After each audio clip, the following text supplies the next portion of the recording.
की 12 किल्ल्यांना जागतिक वारसा स्थळ म्हणून जाहीर केलेलं आहे. जागतिक वारसा स्थळ युनेस्कोने जाहीर केलं. जी जबाबदारी मिळाली होती ती रोहिडेश्वर, रायरेश्वर, शिवथरगड या ठिकाणचं तीर्थ गडगंगा गोळा करायच्या होत्या आणि मग ते घेऊन आम्ही रायगडाला जाणार होतो. एव्हरेस्ट सर करणारी ती पहिली महिला होती. जवळजवळ 80 देशांमधली सर्वोच्च शिखर तिने सर केली. 90 इथले शेल्लर अशा नावाचा मी तो लेख लिहिला की देस people see but they don't observe. आपल्याकडे असं असतं. म्हणजे तुमच्या बरोबर एक पूर्ण एक प्रवास एक दिवशी आम्हालाही पर्यटन यावं लागलं. नमस्कार मित्रांनो, केतकी प्रकाशन प्रस्तुत जनमत विचार आणि संस्कृतीचा मंच या यूट्यूब चॅनलवर आपले सहर्ष स्वागत.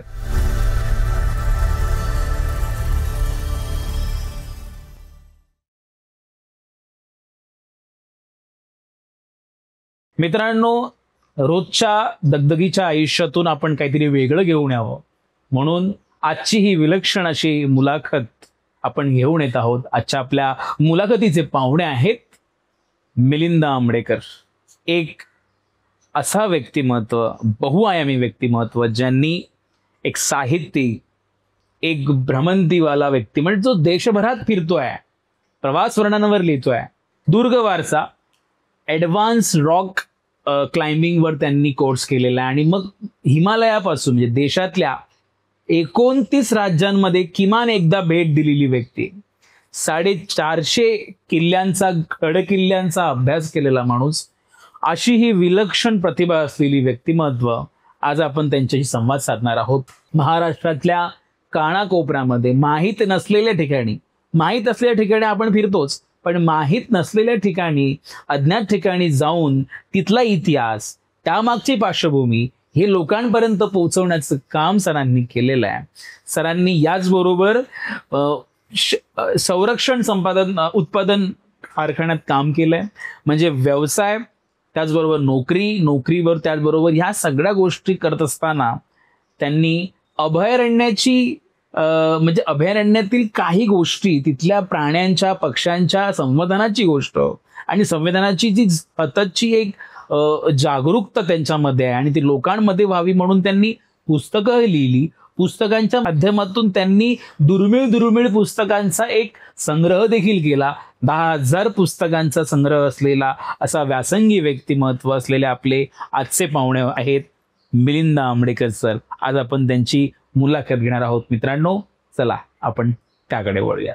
आदरणीय सर, आपलं युट्यूब चॅनलवरती स्वागत आहे. आज मी इथे जेव्हा येत होतो अगदी मुंबईपासून ठाण्यात, आणि तुम्ही या ठाण्यात राहता, तर मी हाच विचार करत होतो की नक्की मी सरांना काय विचारायचं.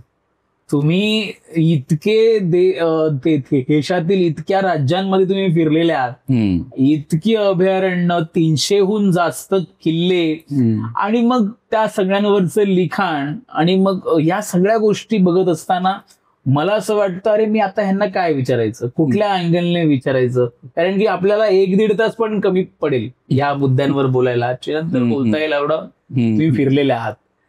प्रवास वर्णन, साहित्यिकांशी असलेली बैठक, त्याचबरोबर ही भ्रमंती, आणि मग एक उत्पादन क्षेत्र जे आहे, संरक्षण उत्पादन क्षेत्र, या कारखान्यात तुम्ही काम केलं, जवळजवळ 39-40 वर्ष काम केलं. मी ह्या सगळ्या प्रवासामध्ये काम सांभाळून आणि बाहेर सगळं विश्व फिरताय, हे सगळं काही तुम्ही हे कसं जमवून आणलं तुम्ही, म्हणजे कसं, ही प्रेरणा कुठून मिळाली? 79 साली माझी नोकरी सुरू झाली. त्याच्या अगोदर 3 वर्ष तिथेच मी ट्रेनिंग केलं आणि लगेच आम्हाला तिथेच ऍब्सॉर्ब केलं. त्यामुळे तिथेच नोकरी सुरू झाली. आणि तिथे नोकरी करत असताना माझ्याबरोबर सहकारी असलेले जे 6-7 जणांचा एक ग्रुप होता, ते 15 ऑगस्ट आणि 26 जानेवारीला कुठल्या तरी किल्ल्यावरच जायचं. तर त्यामुळे त्यांच्याशी परिचय झाला आणि मग मी त्यांच्याबरोबर जायला लागलो. आणि त्यांचे मार्गदर्शक होते शिवप्रेमी आणि किल्ल्यांचे अभ्यासक, जाणकार असे साबिरभाई शेख. अरे वा. हा, ते पूर्वी आमच्याच म्हणजे ऑर्डनन्स फॅक्टरीमध्ये नोकरीला होते, पण नंतर त्यांनी राजकारणामध्ये गेल्यानंतर मग त्यांनी तिथून राजीनामा दिला. पण आमच्या तिथल्या सहकाऱ्यांशी त्यांचा संपर्क कायम होता आणि त्याच्यामुळे भटकंती म्हटली की साबीरबाईंच्या बरोबर जायचं आणि 15 ऑगस्ट आणि 26 जानेवारीला कुठल्या तरी नव्या किल्ल्यावरती आपला भगवा ध्वज फडकवायचा हे आमचं ठरलेलं होतं. त्यामुळे मी त्यांच्याबरोबर जायला लागलो आणि 80 साली पहिल्यांदा मी जेव्हा त्यांच्याबरोबर गेलो तर ते 80 साल जे होतं ते आपल्या शिवाजी महाराजांच्या स्मृती शताब्दीचं त्रिशताब्दीचं वर्ष होतं. त्याच्यामुळे 300 वर्ष त्यांच्या स्मृतींना झालेली होती आणि त्यामुळे त्यावेळेला जे दुर्ग महर्षी आपले गोनी दांडेकर, अप्पा दांडेकर, त्यांनी एक असा प्रस्ताव मांडला होता की महाराष्ट्रातल्या त्यावेळेचे सगळे जे दुर्ग भ्रमंती करणारे होते तर त्यांना असा प्रस्ताव मांडला होता की वेगवेगळ्या किल्ल्यांवरच्या आपण गडगंगा आणूया आणि त्या गडगंगांचा अभिषेक आपण शिव तीर्थावरती तिथे त्यांच्या समाधीवरती करूया. आणि मग त्यामुळे आम्हाला जी जबाबदारी मिळाली होती ती रोहिडेश्वर, रायरेश्वर, शिवथरगड या ठिकाणचं तीर्थ गडगंगा गोळा करायच्या होत्या आणि मग ते घेऊन आम्ही रायगडाला जाणार होतो. आणि म्हणजे साबीरबाई शेख ते आमच्या बरोबर होते आणि त्यांच्याबरोबर मला पहिल्यांदी रायगड आणि म्हणजे रोहिडा म्हणजे जिथे पहिला तो किल्ला घेतला गेला होता महाराजांचा. त्याच्यानंतर रायरेश्वर जिथे महाराजांनी शपथ घेतली होती तो रायरेश्वर, आणखीन शिवथरगड आणि तिथून आम्ही रायगडाला गेलो होतो. तर फार सुंदर आणि तो सोहळा तर इतका अप्रतिम झालेला होता. किती होतात तेव्हा म्हणजे भटकंती करणारे? आणि त्यावेळेला आम्ही मला वाटतं 14 जणांचा आमचा ग्रुप होता आणि तेवढे सगळे जण आम्ही 1980 पासून तुम्ही 80 पासून म्हणजे साबीरभाईंच्या बरोबर जवळजवळ 20 वर्ष किंवा साधारण 15-18 वर्ष तरी त्यांच्याबरोबर आम्ही जातच होतो. आणि कुठल्या ना कुठल्या महाराष्ट्रातले एकूण किती किल्ले फिरलात? महाराष्ट्रातले जवळजवळ 300 किल्ले झालेत बघून. क्या बात आहे. आणि महाराष्ट्राबाहेरचे 150 किल्ले झालेत बघून. जबरदस्त. आणि त्यातल्या 38 किल्ल्यांच्या बद्दल मी पुस्तकही लिहिलंय महाराष्ट्राच्या बाहेरच्या. तेच हे माझं दुर्ग वारसा पुस्तक आहे. फार महत्वाचं पुस्तक आहे आणि प्रेक्षकांनी नक्की वाचलं पाहिजे. दुर्ग वारसाबद्दल अनेकांनी सांगितलं आणि आता वैशिष्ट्य म्हणजे महाराष्ट्र टाइम्स मध्ये आज बातमी आली की 12 किल्ल्यांना जागतिक वारसा स्थळ म्हणून जाहीर केलेलं आहे. जागतिक वारसा स्थळ युनेस्कोने जाहीर केलं. त्यामध्ये जो जिंजी आहे त्याचाही तामिळनाडूतला जो किल्ला आहे तो त्याचा परिचय याच्यामध्ये आहे. मी स्वतः जाऊन तो बघितलेला होता किल्ला. मला असं वाटतं की आज ही जी अवस्था आहे की गडकिल्ल्यांची जी अवस्था आहे महाराष्ट्रामध्ये आणि एकंदरीत देशाच्या पातळीवरती, राजस्थानमधील जेवढे राजे रजवाडे आहेत हे जसं किल्ल्यांचं जतन करतात किंवा त्यांचं संगोपन केलं जातं, त्याचं पुनर्वसनही केलं जातं किंवा त्याची एक डागडुजी केली जाते, तशी आपल्याकडे होताना दिसत नाही किंवा आपल्याकडे ते करताना दिसत नाही. त्याबद्दल तुमचं काय मत आहे? मुख्यतः काय झालंय की राजस्थानातले काय किंवा मध्य प्रदेशमधले सुद्धा काही प्रसिद्ध जे किल्ले आहेत हे खाजगी आहेत. त्यामुळे त्यांना त्या सगळ्या गोष्टींचं मेंटेन करता येतं. आपल्याकडे बरेचसे किल्ले जे होते हे डोंगरी किल्ले होते आणि त्या डोंगरी किल्ल्यांच्या आश्रयाने आपल्या महाराष्ट्रातून ब्रिटिशांना खूप मोठा प्रतिकार झाला आणि त्याच्यामुळे पुन्हा या किल्ल्यांच्या आश्रयाने म्हणजे क्रांतिकारकांनी प्रतिकार करू नये म्हणून ब्रिटिशांनी अनेक किल्ल्यांची तोडफोड केली, त्याचा विध्वंस केला आणि म्हणजे तिथे आश्रय घेता येऊ नये क्रांतिकारकांना अशी परिस्थिती करून ठेवली. त्याच्यामुळे आपल्या तशाच गोष्टी आहेत, अजून तसेच पडझड झालेले किल्ले आहेत. पण आता त्यातल्या 12 किल्ल्यांना जर का आता जागतिक दुरुस्त आहे म्हणजे जेवढं शिल्लक राहिलं तेवढं तरी जतन करूया आणि तेवढं तरी लोकांना पाहण्यासारखं स्वच्छ वगैरे राहील असं तरी ठेवूया. अगदी असा तो म्हणजे जर का झालेला आहे तर तो चांगला. पर्यटनाच्या अंगाने जो बघितलं तर महाराष्ट्रातले केवळ किल्ले जरी सुधारले तरी महाराष्ट्राची पर्यटनाची स्थिती खूपच जाईल आणि तो रेव्हेन्यू खूप मोठा उभा राहील. मला ह्याकडे यायचंय की गडकिल्ल्यांच्या मार्फत तुम्ही एखाद्या किल्ल्याचा असा मला किस्सा सांगाल का जो फारच रोमांचिक होता आणि जसं काही त्याच्यामध्ये तुमचा अनुभव एखादा?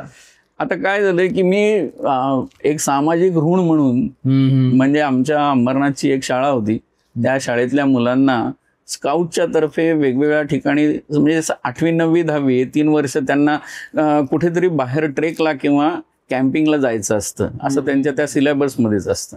तर मी त्या शाळेतल्या मुलांना फिरायला घेऊन जायचो. तर एकदा आम्ही अलिबागचा जो किल्ला आहे तो किल्ला बघायसाठी घेऊन गेलो होतो. मुरुड जंजिरा? हा नाही, अलिबागचा किल्ला. हा, अलिबागचा किल्ला. तर त्या अलिबागच्या किल्ल्याचा असा आहे की जेव्हा तिची ओहोटी आलेली असते तेव्हा तुम्ही त्या किल्ल्यापर्यंत जाऊ शकता, चालत जाऊ, पण ती भरती यायच्या आत तुम्हाला परत यायचं असतं. तर आमच्या मुलांना मी ते घेऊन गेलो होतो. एक बस भरून मुलं होती, छोटी मुलं होती ती. तर त्यांचं असं झालं की त्यांना भुका लागल्या म्हणून वाटेमध्ये कर्नाळ्याच्या तिथे थांबले जेवायसाठी, मग डबा काहीतरी नाश्ता करायसाठी म्हणून. मी त्या शिक्षकांना सांगत होतो की आपल्याला गाडीतच काहीतरी खाता येईल असं तुम्ही घ्या म्हणून खरं तर, पण ते नाही. मग त्या मुलांना काहीतरी लागलंय, शिला म्हणा किंवा खायला, आणि मग ते टाइमपास करत राहिले तिथे. आणि जवळजवळ 1.5 तास आमचा तिथे गेला.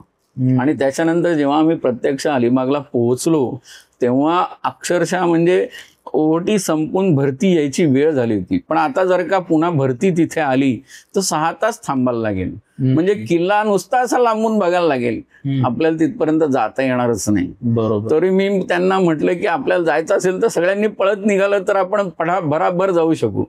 आणि खरंच म्हणजे ती मुलं पळत निघाली आणि त्यांना किल्ला बघायचाच होता. आणि मग ते किल्ले बघेच तोपर्यंत पाणी वाढायला लागलं आणि नंतर मग छोट्या मुलांच्या जवळजवळ कमरेपर्यंत पाणी यायला लागलं. आता काय करायचं म्हणून मी त्या मुलांना, मोठी जी मुलं होती उंच अशी, तर त्या मुलांना मी म्हटलं की छोट्या छोट्या मुलांना तुम्ही 2-2 हातामध्ये धरा आणि लाट अशी मागून आपल्याला पुढे ढकलणार आहे, किनाऱ्याकडे ढकलणार आहे. तर ती आली की तुम्ही उचलून घ्यायचं त्यांना. पण आमचं हे सगळं कसरत तो किनाऱ्यावरचा एक कोळी बघत होता आणि 2-3 जण मग ते भर बोटी घेऊन आले आणि मग त्यांनी छोट्या छोट्या मुलांना त्या बोटीमध्ये घातलं आणि आम्ही किनाऱ्यावरती आलो आणि मोठ्या दुर्घटना टळली. म्हणजे कारण शेवटी कसं आहे ते पाणी तो अलिबागवरून दिसतो, समोर चालत जात आहे. आणि पण आपण ती म्हणजे भरती म्हणजे जर का तो वेळ जर का नाश्त्यासाठीचा 1.5 तास जर का आपण वाचवला असता तर आपल्याला तो शांतपणे नीट चांगला बघता आला असता. आणि हा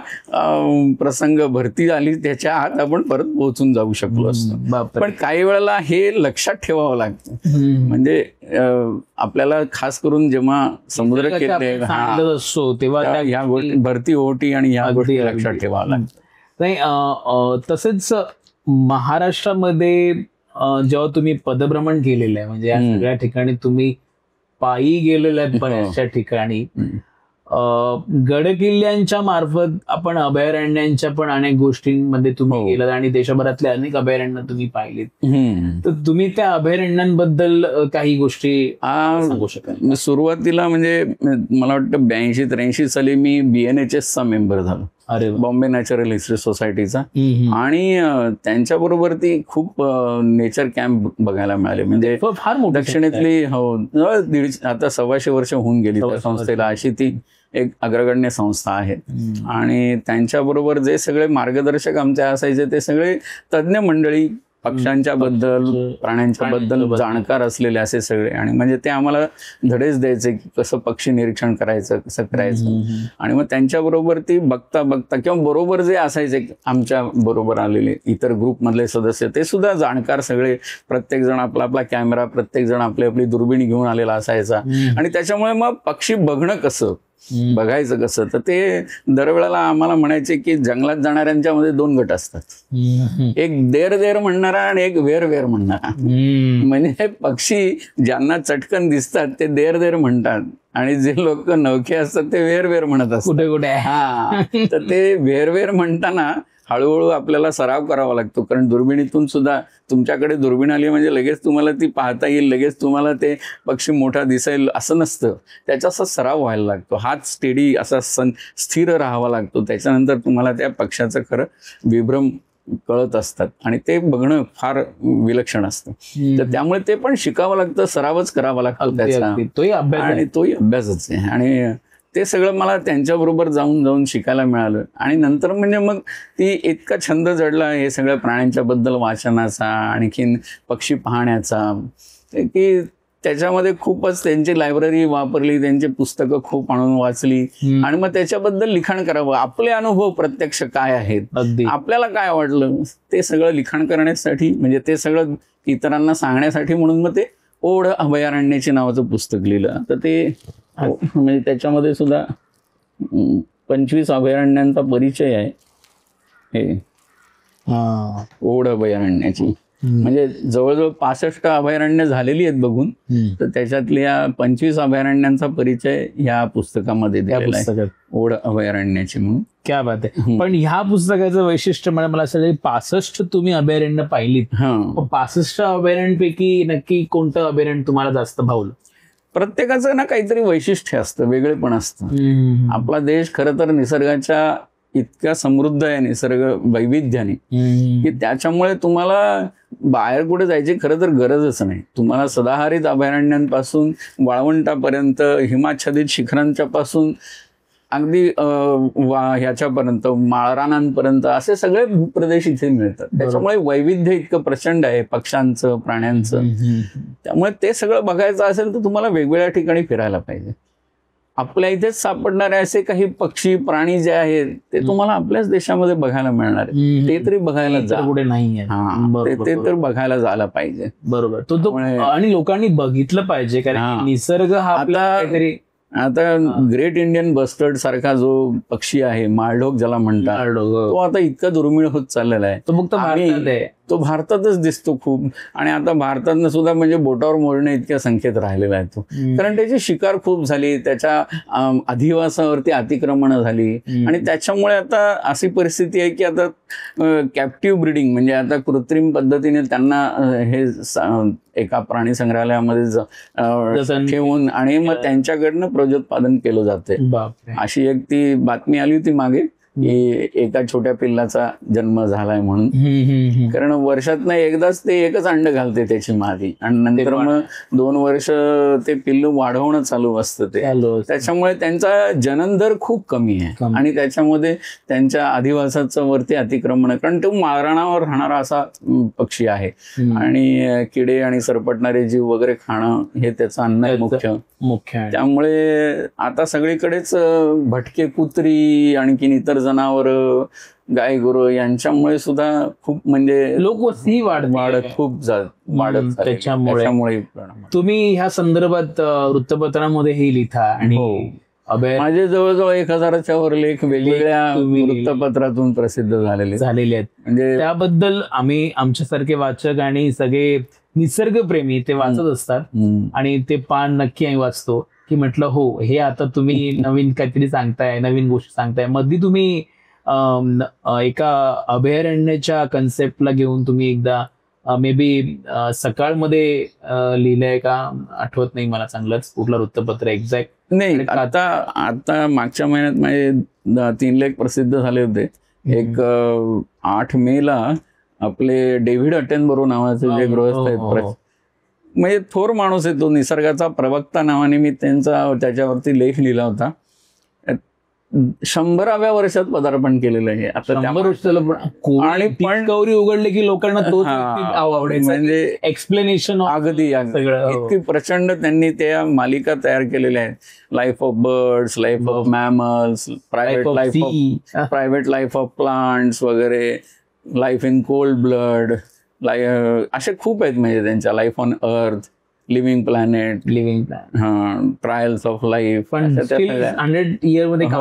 100व्या वर्षी ते काम करतायत. आणि आत्ताच त्यांनी त्यांच्या या वाढदिवसाच्या निमित्ताने एक ओशन्स वरती, महासागरांच्या वरती एक फिल्म काढलेली आहे आणि त्याचे सुरू केले डॉक्युमेंटरी त्यांनी रिलीज केली ती. 8 मे 1926चा त्यांचा जन्म आहे. आता त्यांचा 8 मेला त्यांनी 100व्या वर्षात पदार्पण केलं.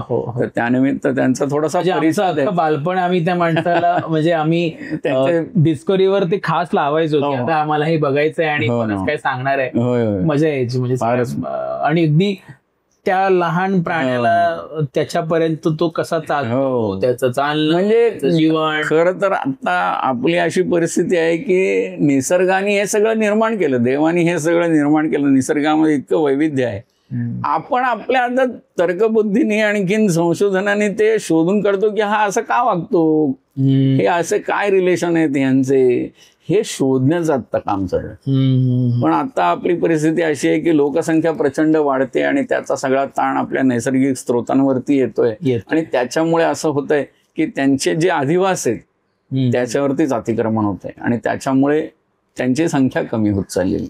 ही फार दुर्दैवाची गोष्ट आहे. अगदीच. आपण येऊयात. मग तुम्ही म्हणालात की मी अनेकांच्या पुस्तकांचं वाचन केलं, त्याने तुम्हाला अनेक गोष्टी कळल्या की देशभरात काय आहे, अभयारण्यात काय आहे, गड किल्ल्यांवर काय आहे, आणि तुम्हीही त्यातून प्रेरणा घेऊन की मी जे फिरलो ती प्रवास वर्णनं लोकांना वाचता यावीत, लोकांना कळावीत, लोकांना त्याची माहिती व्हावी, त्याचा गाभा कळावा. आपल्याकडे कसं आहे की खूप परदेशी पर्यटक येतात, वेगवेगळ्या ठिकाणी जातात, वेगवेगळ्या विषय घेऊन संशोधन करतात आणि त्यांच्याबद्दल ते लिहितात. त्यांची प्रवास वर्णनं आपल्याकडे खूप आहेत. आपल्याबद्दल त्यांचं म्हणणं असं असतं की देस people see but they don't observe. आपल्याकडे असं असतं, म्हणजे नुसतं जायचं तिथे मजा करायची, काहीतरी काय चावम्याव खायचं वगैरे, पण म्हणजे ही का बाबा ही असते, म्हणजे कचे जे प्रश्न आहेत ना, का, कुठे, कसं, कोणी, केव्हा, हे प्रश्न पडले पाहिजेत तुम्हाला. आणि मग तिथं ते ठिकाण तसं का आहे, त्याचा इतिहास काय आहे, हे सगळं जाणून घेता आलं पाहिजे. म्हणजे आपल्या इकडे हजार वर्षांची जुनी जी मंदिरं आहेत, एवढी जुनी मंदिरं आणि असं बघण्यासारखं कोरीव काम हे असं जगात अन्यत्र नाहीये कुठे. त्याच्यामुळे त्यांनी 1000 वर्षापूर्वी कसं हे कोरीव काम केलेलं असेल, कुठली हत्यारं वापरलेली असतील, आणि किती पेशन्सनी त्यांनी काम केलेलं असेल. आणि ज्या एखाद्या देवळाला, एखाद्या मंदिराला उभा राहायलाच 80 90 वर्ष लागली, म्हणजे ज्या माणसाने त्याचा प्लॅन केला, ते ठरवलं की हे असं बांधायचंय म्हणून, तो माणूस हयात तरी राहिला असेल का? जेव्हा ते प्रत्यक्ष मंदिर पूर्ण झालं तेव्हा तो प्रश्न, म्हणजे मूळचा जो कारागीर आहे किंवा त्याचा जो मुख्य म्हणता येईल असा जो स्थपती, तो स्थपती तरी तो जिवंत राहिला असेल का? पण त्याने जे प्लॅन करून ठेवलं त्यानुसार इतर सगळ्यांनी पुढे वाढवलं, आणखी त्याप्रमाणे ते पूर्ण केलं. तेवढेही ताकदीचे कारागीर करणारे होते आणि त्यांना सगळ्यांना आश्रय देणारे राजे राजवाडे होते, आणि त्यांनी दान केली आणि त्याच्यामुळे हे सगळं निर्माण होऊ शकलं. विलक्षण आहे ते. अगदीच. आपण त्याकडेच येऊया की मला दुर्ग वारसाबद्दल, ह्या पुस्तकाबद्दल मला जरा जाणून घ्यायचंय. ते पुस्तक जेव्हा प्रकाशित झालं, त्या पुस्तकाची एकूण रूपरेषा, त्याची पार्श्वभूमी आणि मग त्या पुस्तकाला असलेली प्रस्तावना, याबद्दल मला सगळं जाणून घ्यायचं. नाही, आता दुर्ग वारसा म्हणजे कसं आहे की महाराष्ट्रातले जे किल्ले आहेत ना, या महाराष्ट्रातल्या किल्ल्यांबद्दल अनेकांनी लिहिलं. म्हणजे अगदी 1896 मध्ये चिंग गोगटे नावाचे एक गृहस्थ होते, त्यांनी महाराष्ट्र देशीचे किल्ले म्हणजे त्यांनी तालुकावार आणि जिल्हावार असे सगळी यादीच दिलेली आहे, आणि त्याच्याबद्दलचं त्यांचं ते पहिलं पुस्तक होतं. त्याच्यानंतर 1906 साली त्यांनी दुसरा एक त्याचा भाग लिहिला, आणि तो महाराष्ट्रातले किल्ले म्हणून असं त्याचा दुसरा भाग, म्हणजे दुसऱ्या रिजन मधलं, दुसऱ्या जिल्ह्यांमधला असा. तर त्या सगळ्या किल्ल्यांवरती त्यांनी जी माहिती लिहिलेली आहे, ते कसे गेले ते लिहिलेलं आहे. त्याच्यानंतर अनेकांनी महाराष्ट्रातल्याच किल्ल्यांच्या बद्दल खूप लिहिलं. म्हणजे आता तिथे नवीन इतिहास काही घडणार नाही, नवीन इमारती काही बांधल्या जाणार नाहीये, म्हणजे तो रिपिटेशनच होईल. ते रिपिटेशन टाळण्यापेक्षा ज्या ठिकाणांच्या बद्दल लिहिलं गेलेलं नाही, असे किल्ले आपण पाहावेत, असे किल्ले आपण पाहायला जावेत. म्हणजे महाराष्ट्रातले सुद्धा किल्ले बघितले मी, नाही असं नाही, पण म्हणजे तेच लिहित नाही बसलो. अगदी बरोबर. आणि म्हणून मग मी महाराष्ट्राच्या बाहेर सुद्धा अप्रकाशित राहिले ते. म्हणजे महाराष्ट्राच्या बाहेर सुद्धा नुसती पर्यटन स्थळ न बघता त्याच्या जवळपासचा एखादा न पाहिलेला किल्ला असेल तर तो किल्ला पण बघायला जायचं. त्याचं काय वेगळेपण आहे, काय वैशिष्ट्य आहे, काय इतिहास आहे, तो थोडा शोधायचा. आणि आपल्याला काय जाणवलं, कसा वाटला तो किल्ला, ते त्याच्यात लिहिलेलं आहे, ते दुर्ग वारसामध्ये. आता त्याच्यात 38 किल्ल्यांचा परिचय आहे, पण त्याचे आणखीन 2-3 भाग होतील एवढं बघून झालेलं आहे. म्हणजे आता करायचंय, लवकर हे प्रकाशित करा. तर मला असं म्हणायचं आहे की मग म्हणजे आता एक त्याची छोटीशी हे सांगतो की कन्याकुमारीला अनेक जण जातात, कारण अगदी आपलं देशाचं शेवटचं टोक वगैरे म्हणतात, किंवा मुख्य भूमीचं. खरं तर शेवटचं टोक तिकडे ग्रेट निकोबारच्या इकडचा इंदिरा पॉइंट येतो, पण मेनलँडचं जे शेवटचं टोक म्हणतो आपण ते कन्याकुमारी येतो. आता त्या कन्याकुमारीच्या ठिकाणी तिथून 6 किलोमीटर वरती असलेला दक्षिणेकडचा सगळ्यात शेवटचा म्हणजे टोकाचा किल्ला म्हणता येईल असा तो किल्ला आहे, वटकोट्टाई नावाचा. तो किती जण बघतात? नाही बघत. 6 किलोमीटरवर आहे आणि आता छान केलाय तो. म्हणजे आम्ही जेव्हा गेलो होतो तेव्हा त्या आतमध्ये बागा वगैरे करणं चालू होतं, छान डागडुजी पण केलेली होती. कोणाचा किल्ला आहे तो? म्हणजे म्हणजे तो शेवटी एक संरक्षक म्हणूनच किल्ला बांधलेला होता, छोटासाच किल्ला आहे तो, पण समुद्राकडनं येणारे जे आक्रमक कोणी असतील तर त्यांच्यावरती लक्ष ठेवण्यासाठी म्हणून तो वटकोट्टाई किल्ला बांधलेला होता. तर तो किल्ला आहे. किंवा आता एकदम पश्चिमेकडचा किल्ला म्हणजे फोर्ट लखपत म्हणून किल्ला आहे.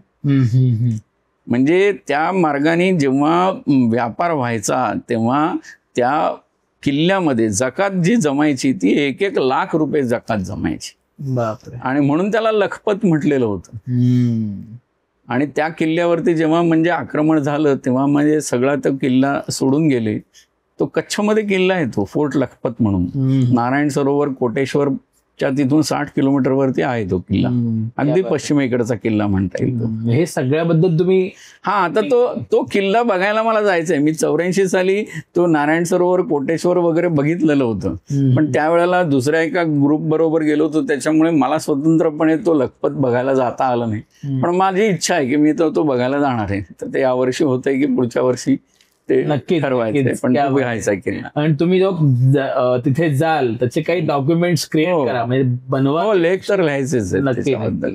तर तुम्ही महाराष्ट्रातल्या जनतेला आणि देशातल्या अनेक जनतेला, म्हणजे जसं आपण तुमचे जेवढे वाचक देशभर आहेत, महाराष्ट्रभर आहेत, त्या सगळ्या वाचकांना तुम्ही घरात बसून त्या लोकांना तुमच्या मार्फत भ्रमंती करता येते. अगदी बघितलं की आताही मला असं वाटतं तुम्ही ज्या पद्धतीने सांगत होतात की जो लखपत किल्ला जो आहे त्याच्याबद्दल तुम्ही सांगताय ते मला असं वाटतं हो आपण पण ते अनुभव घेतो की काय तिथेच. आणि त्याची किती तुम्ही 1 लाख जकात प्रत्येकी म्हणजे केवढा तिथे तो व्यापार होत असेल त्या काळामध्ये. पण महाराष्ट्रामध्ये जेव्हा आपण गडकिल्ल्यांकडे बघतो, तुम्हाला गडकिल्ल्यांची अवस्था पाहून अस्वस्थता जाणवली कधी? गडकिल्ल्यांची हे पाहून अस्वस्थता तर जाणवतेच. म्हणजे आम्ही आता जेव्हा जायचो साहेबराबाईंच्या बरोबर तेव्हा आमच्या परीने त्याची स्वच्छता आणखीन हे करायचोच.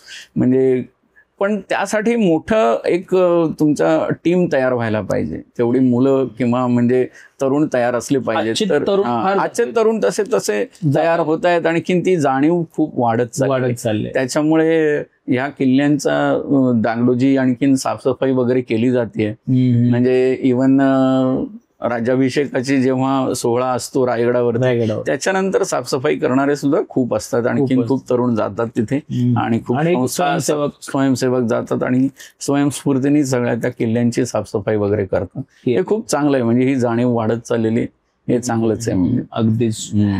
पण आता आपण येऊयात तुमच्या लिखाणाकडे की 1000 लेख तुमचे झाले, तुमची काही महत्वाची पुस्तकं देखील आहेत. म्हणजे आता बघतोय की साहस हाच ध्यास हे तुमचं साहसी महिलांवरचे जे काही अद्भुत गाथा तुमचं हे पुस्तक आहे, फार महत्वाचं पुस्तक आहे. वाचकांनी हे नक्की वाचलं पाहिजे. परममित्र पब्लिकेशननी केलेलं. आणि म्हणजे महिलांच्या ज्या काही गोष्टी आहेत किंवा साहसी गोष्टी आहेत त्या लोकांच्या त्या कधी समोर येत नाहीत किंवा त्याच्याबद्दल बोललं जात नाही. भारत हा पितृसत्ताक मानसिकतेचा, त्यामुळे इथे स्त्रियांच्या अंगाने बोलण्याची एक फारकतच घेतली जाते नेहमी. म्हणजे आपण पाहिलं तर स्त्रियांना हसणं आणि नाटकावर लिहिणं हे देखील वर्ज्य होतं, म्हणजे लिहायचंच नाही तुम्ही. आता कॉमेडी कन्सेप्ट पण लिहायला लागलेली आहे, म्हणजे प्रहसनं लिहायला लागलेली आहेत.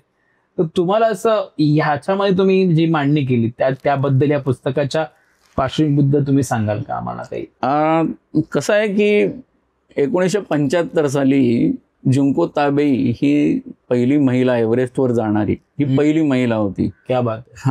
आणि त्या जुंको ताबेईनी तिच्याबद्दलचा मी लेख लिहिलेला आहे, तो आता माझं नवीन पुस्तक येणार आहे त्याच्यामध्ये येईल.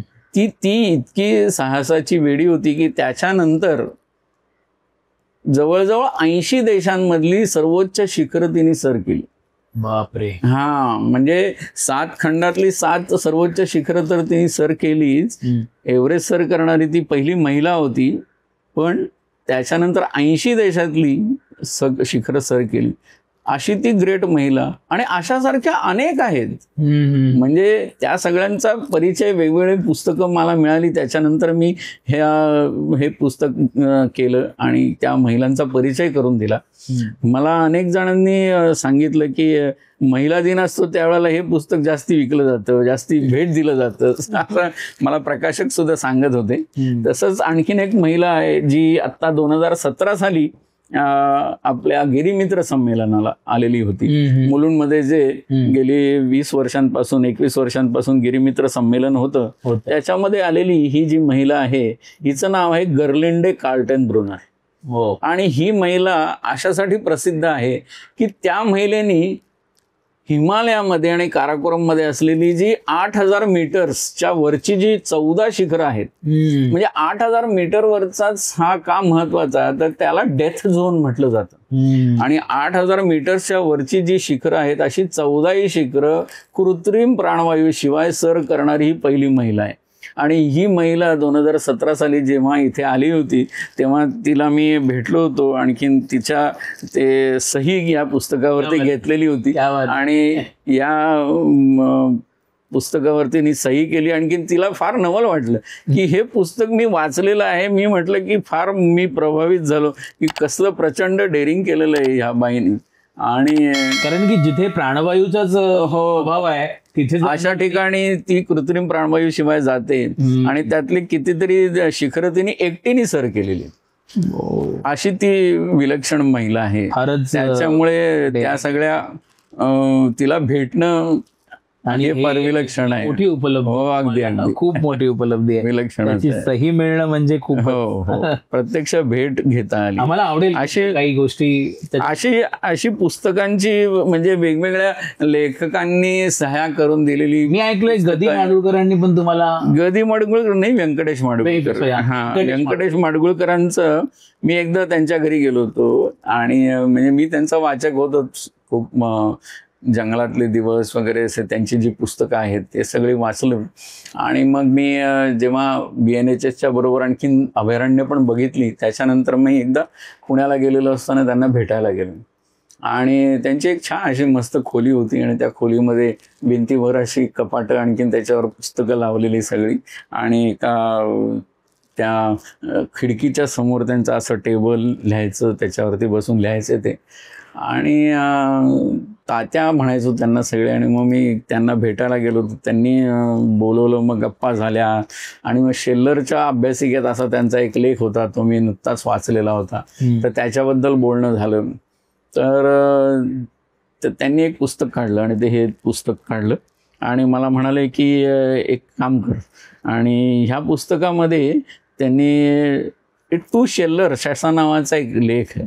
तर त्या टू शेल्लर्स कोण, तर हे पुस्तक आहे एक अमेरिकन मोहीम जी होती K2 शिखरावरची, त्या शिखरावरच्या मोहिमेसाठी ही पाकिस्तानामध्ये गेलेली असताना त्यांच्या मोहिमेचे हे सगळे सदस्य एका हॉटेलमध्ये राहायचे आणि त्याच हॉटेलमध्ये तो जॉर्ज शेल्लर पण राहायचा.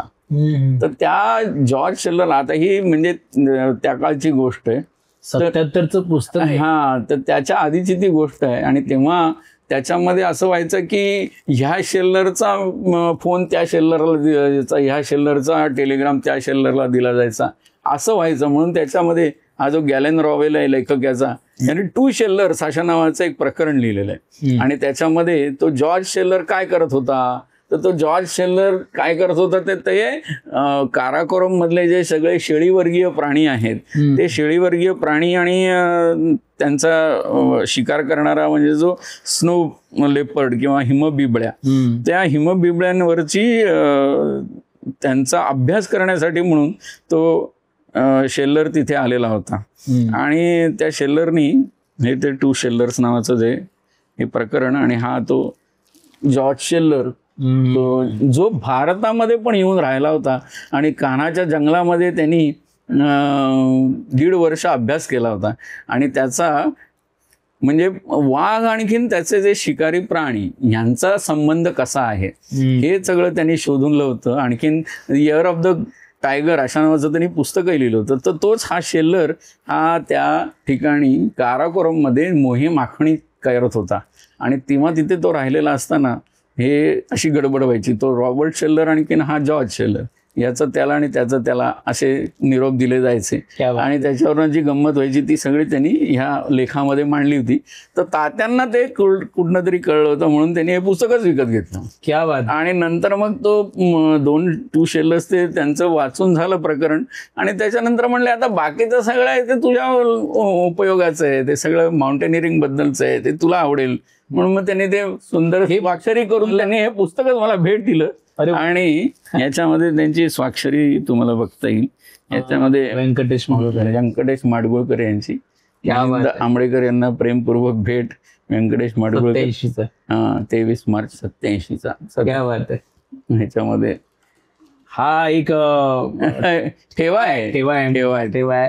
आणि हे सुवर्ण क्षण तुम्ही साठवून आत्ताच मी तो लेख लिहिला होता त्याचा, म्हणजे मागच्या मे महिन्यामध्येच, आत्ताच्या परवाच्या ह्याच्यात 25 मेला तो महाराष्ट्र टाइम्स मध्ये प्रसिद्धही झाला की 90 शेल्लर अशा नावाचा मी तो लेख लिहिला. हे जॉर्ज शेल्लर आहेत, ते सध्या म्हणजे 93व्या वर्षात त्यांनी पदार्पण केलेलं आहे. अजून आहेत ते, आणि अजूनही ते कार्यरत आहेत. त्यांनी मंगोलिया मधलं आणखीन तिबेट मधलं वगैरे जे हे आहेत प्राणी जीवन आहे त्याचा त्यांनी अभ्यास केला आणि त्याच्यावरती पुस्तकं लिहिलेली आहेत त्यांनी. जबरदस्त. म्हणजे प्रचंड काम केलेलं आहे त्या माणसानी. वयाच्या 93व्या वर्षी सुद्धा ते कार्यरत आहेत. तर त्यांच्यावरचं ते पुस्तक म्हणजे तो लेख लिहिला होता मी, 90 शेल्लर म्हणून. आणि मग त्या लेखामध्ये पण तुम्ही हे सर्व लेख संग्रहित करून एखादा ग्रंथ वगैरे करायचं तुम्ही? हो आहे ना, म्हणजे प्रचंड, म्हणजे पर्यटन विषयक तर जवळजवळ भरपूर 300च्या वर लेख लिहिलेले आहेत. त्याचे अजून पुस्तकं व्हायची आहेत. तर ते पुस्तकं म्हणजे होऊ शकतील, त्यांच्या प्रयत्नात आहे. त्याच्यानंतर सकाळमध्ये एक मुलांच्यासाठीचं जे एक पान येतं त्याच्यामध्ये मी शर्थ साहसाची अशा नावाचं एक लेखमाला लिहित होतो. म्हणजे त्यांच्या मे महिन्याच्या सुट्टीमध्ये दररोज एक लेख असा एका साहसवीराचा परिचय असा त्याच्यामध्ये मी करून दिला. आणि ते जवळजवळ 40 लेख त्याच्यामध्ये लिहित होतो मी. त्या 40 साहसवीरांचा परिचय त्याच्यात आहे, शर्थ साहसाची. त्याच्यामध्ये अनेक वर्ष. त्याच्यानंतर तरुण भारतमध्ये मी त्यांची जी अक्षर यात्रा पूर्ण असते तर त्याच्यामध्ये पण मी ते भरपूर लेखन केलेलं आहे. सोयरी वनचरे अशा नावाने लेख हे दर आठवड्याला लेख लिहित होतो. बेळगाव तरुण भारतचं ते हे आहे. त्याच्यामध्ये मी 4 वर्ष इथे पण सुरू आहे, म्हणजे 4 वर्ष मी त्याच्यामध्ये लेखमाला लिहिली होती. आणि त्याची पुस्तकं म्हणजे ती हे जे आहे हे निसर्ग वेध नावाचं जे पुस्तक आहे हे त्याच्याच लेखमालेचं पुस्तक आहे. आणखीन प्राणीसृष्टीच्या अंतरंगात अशी ही 2 पुस्तकं ही सगळी त्या लेखमालेवरचीच होती. हा, हे निसर्ग वेध जे आहे ते मुख्यतः वेगवेगळ्या प्राण्यांना आणि पक्ष्यांना जो असलेला धोका आहे किंवा आपल्या पर्यावरणीय ज्या समस्या आहेत त्यांच्याबद्दलचं ते पुस्तक होतं. आणि हे प्राणीसृष्टीच्या अंतरंगात मध्ये म्हणजे की म्हणजे प्राण्यांना वेळ कळते का, आपण जसे काही लोक डावखोरे असतात तर मग प्राणी डावखोरे असतात का, मग आग लागल्या तर प्राणी सगळेच जण भितात का, काही जणांना ती आग पण आवडते, प्राणी आणि आग. मग असे वेगवेगळेच आहे. म्हणजे आपण जसं प्राण्यांना वेळ कशी कळते, म्हणजे त्याची अनुक्रमणिका बघितलं तर तुम्हाला लक्षात येईल की खूपच वेगवेगळे विषय आहेत ते. डावखोरे प्राणी, वेगवान प्राणी, हो खूप असे क्या बात आहे. म्हणजे हे सगळं BNHS म्हणजे प्राण्यांची जांभईवर पण तुम्ही लिहिलं. हो मांडणी म्हणजे प्राण्यांचं नंबर 2 असतं ते पण किती महत्वाचं असतं आणि हो. त्याच्यामध्ये सुद्धा किती विविधता आहे, विविधता आहे. त्याचा वापर कसा केला जातो, या सगळ्या गोष्टी पण म्हणजे आपल्याला अभ्यासण्यासारख्याच असतात. त्यामुळे त्या सगळ्या गोष्टींच्या बद्दल मी वाचन करतच असतो आणि लिखाण करत तुमचं असतो. वाचन अफाट आहे. मी ऐकून आहे तुमच्याकडे अनेक पुस्तक आहेत. हो म्हणजे जवळजवळ माझ्या संग्रही 10,000च्या वर पुस्तकं असतील. म्हणजे भरपूर पुस्तकं आहेत. तर फिरतं तुमच्याकडे नाही म्हणजे बेसिकली त्याची सुरुवात अशा दृष्टिकोनातून झाली की एकदा माझ्या मुलीने मला, म्हणजे ती लहान होती तेव्हा, प्रश्न विचारला की बाबा हाड म्हणजे काय हो, रात्री 2 वाजता.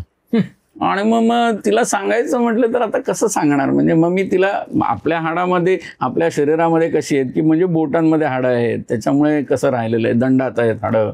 मग ते सगळं माझ्याकडचं एक पुस्तक दाखवून मी तिला तो हाडाचा सांगाडा कसा असतो तो दाखवला. आणि मग ह्याच्यामुळे माणूस उभा राहू शकतो, याच्यामुळे आपल्याला एक ताकद येते त्याला. अशा सगळ्या गोष्टी तिला त्या सांगितल्या आणि आधार मिळतो. आणि बेसिकली हाच म्हणजे उद्देश होता की आपल्याला कुठलाही प्रश्न कोणीही असा विचारला तर आपल्याला एकदम ब्लँक झालो आणि काहीच माहित नाही असं होता कामा नये.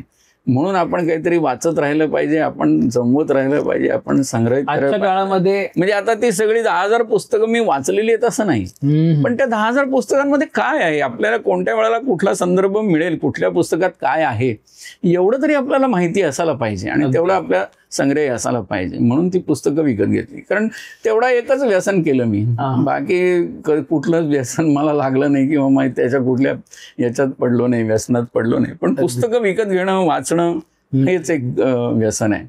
पण माझ्याकडे आता 28 वर्ष झाली, माझ्याकडे टीव्ही नाही आहे. क्या बात आहे.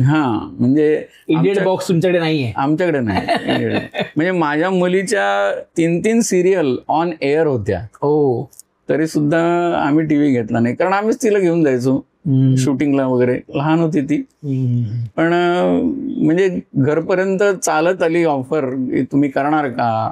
मग पहिल्यांदा तिने एका नाटकात केलं तिच्या आईच्या बरोबर. मग तिला स्टेज फिअर नव्हता पहिल्यापासून तसा, त्याच्यामुळे तिने छान केलं. मग तिला सिरियलमध्ये पण विचारणा झाली. मग सिरियलमध्ये पण तिने पण जवळ 15 सिरियलमध्ये पण तिने कामं केलेली आहेत. आणि मग त्यामुळे त्यांचं शुभ नाव मानसी आंबडेकर. तर ती आता काउन्सिलिंग वगैरे करते. पण म्हणजे तिची 3 सिरियल ह्या चालायच्या, टीव्हीवरती होत्या, ऑन एअर होत्या. पण तरी पण आम्ही टीव्ही घेतला नाही. कारण आम्हाला घरी आल्यानंतर असं व्हायचं की घरी आल्यानंतर एकमेकांशी बोलायचं का त्या सिरियल बद्दल बोलत असायचं. आणि सिरियल पिढीला म्हणजे आज मोबाईल आणि टीव्ही याच्या माध्यमातून नात्यांमध्ये जो दुरावा निर्माण झाला, हो ना, अतिशय लोक घरात गेले की एकमेकांशी संवाद नाही, किंवा आपण दिवसभर काय केलं ते माहित नाही, किंवा घरात एकमेकांना काही झालेलं आहे तेही फार उशिराने. आता डॉक्टरची स्लीप आली की कळतं, अरे घरात कुठेतरी आजारी आहे. इतकीही वाईट अवस्था असताना आणि हे तुमच्याकडनं खरंच हा एक बोध घेण्यासारखा आहे. त्यामुळे आमच्याकडे असं असतं की घरी आल्यानंतर म्हणजे काय झालं बाबा, आज कोण भेटलं, काय वाचलं, काय पाहिलं, काय संवाद झाले, काय, हे सगळं आम्ही एकमेकांशी बोलत असतो.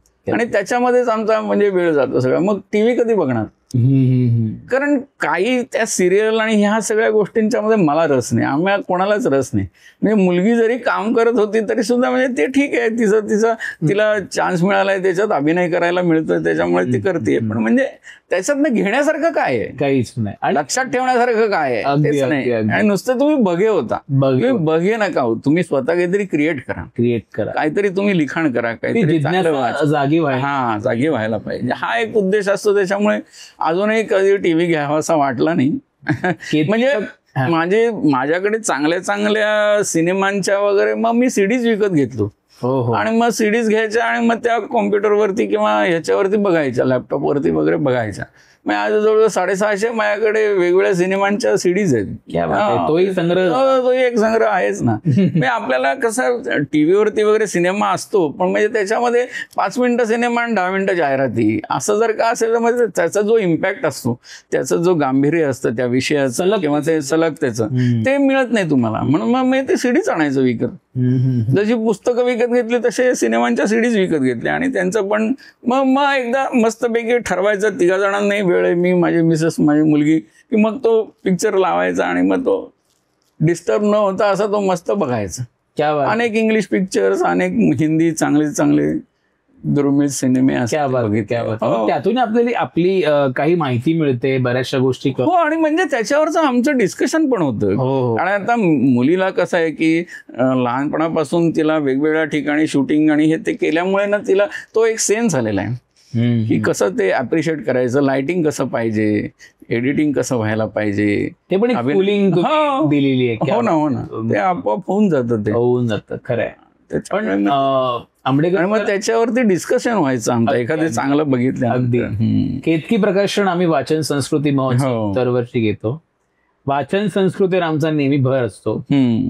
तुमच्या प्रती जेव्हा आम्ही पाहिलं की तुम्ही 10,000 पुस्तकं आणि मग ह्या सगळ्या ज्ञान व्यवहारातून तुम्ही जाताय आणि लोकांनाही तुम्ही वाचनाकडे वळवता, अक्षरशः आम्ही म्हणजे मी जर पाहतो तर बहुतांश लोक चित्रपट पाहतात, पण चित्रपट पाहिल्यानंतर त्यावरचा संवाद, त्यावरची चर्चा आणि त्यातून आपल्याला काय मिळालं किंवा दुर्मिळ चित्रपट बघून त्याची निर्मिती, त्याची पार्श्वभूमी आणि समाजाशी समाजभान असल्याची भूमिका, हे सगळं काही तुम्ही त्या चित्रपटातून पाहता.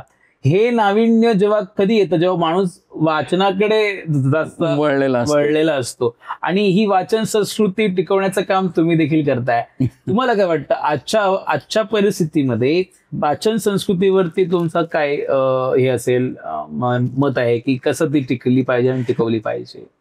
कसं आहे, वाचन म्हणजे आता मी अंबरनाथच्या आमच्या ग्रंथाभिसरण नावाची लायब्ररी आहे, तर त्या ग्रंथाभिसरण लायब्ररीमध्ये मी जवळजवळ 30 वर्ष अंबरनाथमध्ये एक अग्रगण्य अशी ती, आता तिला 60 वर्ष होऊन गेली अशी ती. आणि ते ग्रंथाभिसरण नाव सुद्धा जे दिलेलं आहे ते CD देशमुखांनी दिलेलं होतं. म्हणजे CD देशमुख अंबरनाथला आलेले असतात, ते बघायला आले होते ती लायब्ररी. आणि मग त्यावेळेला त्या लायब्ररीचं नाव होतं सर्क्युलेटिंग लायब्ररी. मग ते म्हणाले की मराठी पुस्तकांची तुमची लायब्ररी आहे, मग त्याला इंग्लिश नाव का?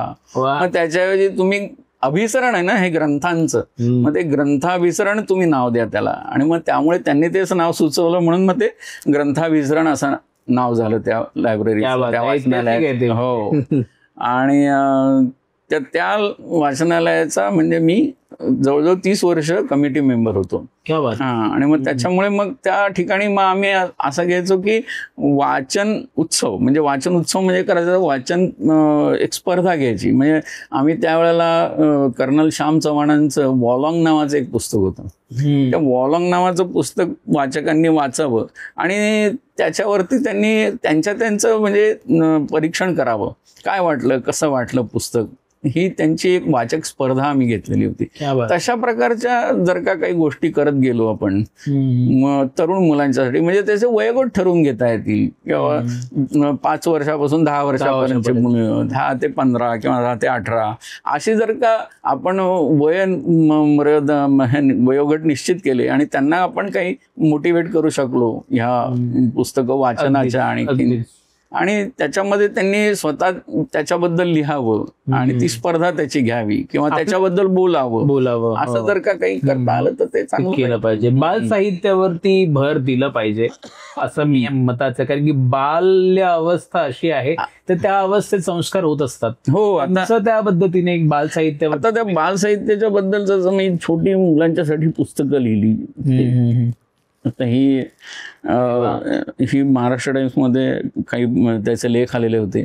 हे न उडणारे पक्षी, न उडणारे पक्षी, सरपटणारे प्राणी, तरंगणारे प्राणी, म्हणजे काही प्राणी असतात तर ते तरंगू शकतात, म्हणजे ते झाडावरती चढून जातात. आजही बाजारात उपलब्ध आहे? आता कल्पना नाही मला, पण कारण की जुनं पुस्तक 95. हो ना. सुंदर पुस्तक आहे लहान मुलांसाठी. लहान मुलांच्यासाठी. त्याच्यानंतर ह्या साहसी खेळांच्या थरारक स्पर्धा, वा वा. हा हे एक पुस्तक मी मुद्दाम केलेलं होतं की माउंटेनिअरिंगची फार महत्वाचं पुस्तक आहे. बलूनिंगची स्पर्धा कशी होते, डोंगर धावण्याच्या स्पर्धा असतात त्या कशा होतात, म्हणजे जे सर्वसामान्यांनी पाहिलेलं नाही असं अशा. खूप छान आहे हे. म्हणजे हेही पुस्तक फार महत्वाचं पुस्तक आहे बालसाहित्यावरचं. हे जगावेगळी मुलं. अरे वा. अशी काही मुलं होती, काही मुलं होती ती. तुमच्याही वाचनात आलंय कमलप्रभाचं. जीवनदाता सूर्य हे आपल्या इथलेच व्यास प्रकाशनाचं आहे त्यांचं. हे सूर्याचे काय उपकार आहेत आपल्यावरती, तो जीवनदाता आहे आपल्याला. त्याची थोडी माहिती देणार छोट्या शब्दातलं छोट्या मुलांच्यासाठी पुस्तक. आणि ही गंमत जम्मत असं एक पुस्तक होतं.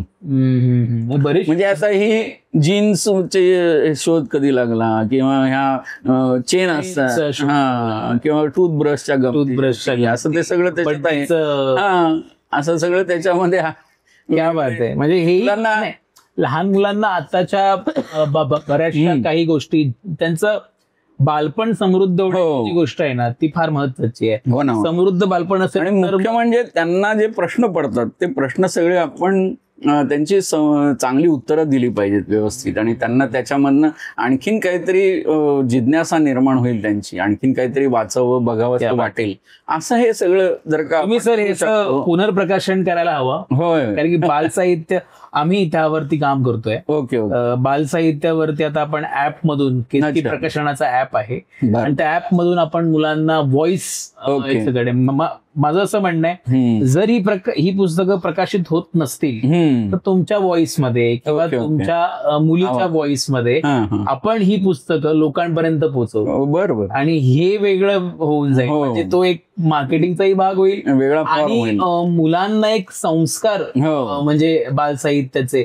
कारण की बालसाहित्य नसेल तर तुमचं बालपण समृद्ध नसेल, पुढे वाचनाची आवड लागणार नाही. ती तिथूनच निर्माण झाली पाहिजे. क्या बात आहे सर. हे फार महत्वाचं दस्तावेज तुम्ही निर्माण केलेला आहे. मला पुढे जायला आवडेल की व्यंकटेश माडगुळकरांनी तुम्हाला पुस्तक भेट दिलं. अशा आणखीन बऱ्याचशा साहित्यिकांबरोबर तुमचा सहवास. बऱ्याचशा साहित्यिकांचा सहवास तर लाभला. म्हणजे काही काही वेळेला असं झालं की आपण वाचतोय ही पुस्तकं, म्हणजे जे लेखक आहेत चांगले, अचानकपणे आता फुटपाथवरती मला पुस्तकं मिळतात कितीतरी चांगली, किंवा जुन्या दुकानांच्या मध्ये, दुकानांच्या मध्ये. म्हणजे काही काही वेळेला ते वाईट वाटतं. पण म्हणजे आता हे पुस्तक जे आहे ना, हे निनादराव बेडेकरांचं अप्रतिम पुस्तक आहे, अजरामर उद्गार म्हणून त्यांचं. हे पुस्तक मला ह्याच्यावरती सह्या आहेत त्यांच्या, माहितीये का. हे पुस्तक ज्या दिवशी प्रकाशित झालं त्या दिवशी ते देगलूरकर सरांच्या हस्ते प्रकाशित झालं. आता हे गोबम देगलूरकर नावाचे जे गृहस्थ आहेत, हे मूर्तीशास्त्र आणि याच्यावरचे विलक्षण अभ्यासक गृहस्थ आहेत. तर त्यांच्या हस्ते ते पुस्तकाचं प्रकाशन झालं, आणि त्यांची सही ही निनादराव बेडेकरांची सही आहे, हे प्र.के. घाणेकर सर आहेत त्यांची सही आहे, आणि हे बहुतेक अविनाश धर्माधिकारी सर आहेत त्यांची सही आहे. त्या अशा चारही जणांच्या सह्या असलेलं हे पुस्तक मला असं रद्दीत आणि जुन्या दुकानात मिळावं. हेच मला खरा तर हा ठेवा आहे माझ्यासाठी. ठेवाय खरंय. बेडेकर म्हणजे इतिहासकार ते. हो, मोठा वारले नाही, निनादराव बेडेकर वारले, पण देगलूरकर सर आहेत. पण हे विलक्षण पुस्तक मिळालं. तर हे आत्ताच अलीकडे द्वारकानाथ संजगिरी वारले, त्यांचं हे थर्ड अंपायर नावाचं पुस्तक आहे. आता हे पुस्तक पण असंच मला मिळालं की याच्यावरती सह्या बघा किती आहेत.